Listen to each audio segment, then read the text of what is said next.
തമിഴ് രാഷ്ട്രീയത്തിൽ പെട്ടെന്നാണ് ഒരു മാറ്റത്തിന്റെ ഒരു കാറ്റ് വീശിയത്. ഈ കഴിഞ്ഞ നിയമസഭാ തെരഞ്ഞെടുപ്പ് സമയത്തും അവിടെ സ്റ്റാലിൻ തന്നെ വിജയിക്കുമെന്നാണ് രാഷ്ട്രീയ നിരീക്ഷകർ അടക്കം വിധി എഴുതിയിരുന്നത്.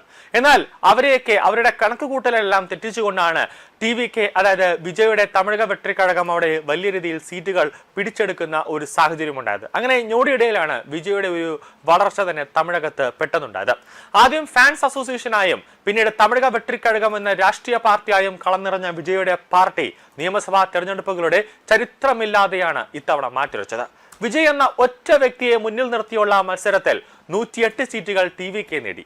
ഈ വേളയിൽ സാക്ഷാൽ MK സ്റ്റാലിൻ പോലും അടിതെറ്റി വീണു. DMKയുടെ സീറ്റുകൾ കുത്തിനെ കുറഞ്ഞു. ഭേദപ്പെട്ട പ്രകടനം പ്രതീക്ഷിച്ച് തെരഞ്ഞെടുപ്പ് നേരിട്ട അണ്ണാ DMK ചരിത്രത്തിൽ, അതായത് രാഷ്ട്രീയ ചരിത്രത്തിൽ നിന്ന് തന്നെ അപ്രസക്തമാവുന്ന ഒരു കാഴ്ചയാണ് നമ്മൾ പിന്നെ കണ്ടത്. ഇപ്പോൾ തമിഴ്നാട്ടിൽ നിറഞ്ഞു നിൽക്കുകയാണ് വിജയ്. ആന്ധ്രയിൽ ജഗൻമോഹൻ റെഡ്ഡി മൂന്നാം തെരഞ്ഞെടുപ്പിൽ തോറ്റ പോലെ ഭാവിയിൽ വീഴാതിരിക്കാനുള്ള കരുതൽ വിജയ് നടത്തുന്നുണ്ട്. 2 മാസത്തിനകം വിജയ് അഗ്നി പരീക്ഷ നേരിടും. വിജയ് സർക്കാർ ഇന്ന് 100 ദിവസം പിന്നിട്ടിരിക്കുകയാണ്. ജനപ്രിയ പദ്ധതികൾ കൊണ്ട് കയ്യടി നേടാൻ ഇതുവരെ വിജയ്ക്ക് സാധിച്ചിട്ടുണ്ട്. ഗ്രാമീണ വികസനം, വനിതാ ശിശുക്ഷേമം, തൊഴിലവസരങ്ങൾ, 1 ലക്ഷം കോടി രൂപയുടെ നിക്ഷേപ ധാരണാപത്രങ്ങൾ എന്നിവയെല്ലാം വിജയ് സർക്കാർ നേട്ടമായി എടുത്തു കാണിക്കുന്നുണ്ട്.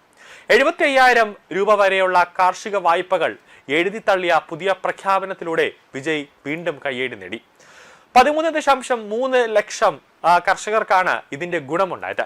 മദ്യശാലകൾ വെട്ടിക്കുറച്ചതും കൈക്കൂലി വാങ്ങുന്നത് അവസാനിപ്പിച്ചതും പൊതുമരാമത്ത് കരാറുകൾക്ക് വേഗത കൂട്ടിയതും വിജയ് സർക്കാരിന്റെ ഒരു നേട്ടമാണ്.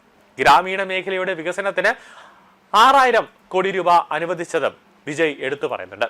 സ്ത്രീ സുരക്ഷയ്ക്ക് സിംഗപ്പെണ്ണെ സേന രൂപീകരിച്ചതും നവജാത ശിശുക്കൾക്ക് സ്വർണ്ണ സമ്മാനവുമെല്ലാം ഒരു നേട്ടമായി തന്നെ TVK പ്രചരിപ്പിക്കുന്നുണ്ട്. പഴയ പദ്ധതികൾ പേര് മാറ്റി പ്രഖ്യാപിക്കുക മാത്രമാണ് ചെയ്യുന്നതെന്നാണ് DMK പറയുന്നത്. TVK മന്ത്രിമാർ കൈക്കൂലി വാങ്ങുന്ന വീഡിയോ ഉണ്ടെന്ന് മുൻ BJP നേതാവ് K അണ്ണാമലയെ ആരോപിക്കുന്നുണ്ട്.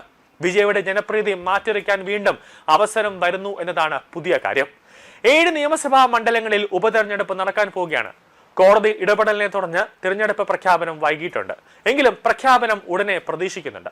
വിജയ് രാജിവെച്ച തൃച്ചി ഈസ്റ്റ് മണ്ഡലത്തിലും അണ്ണാ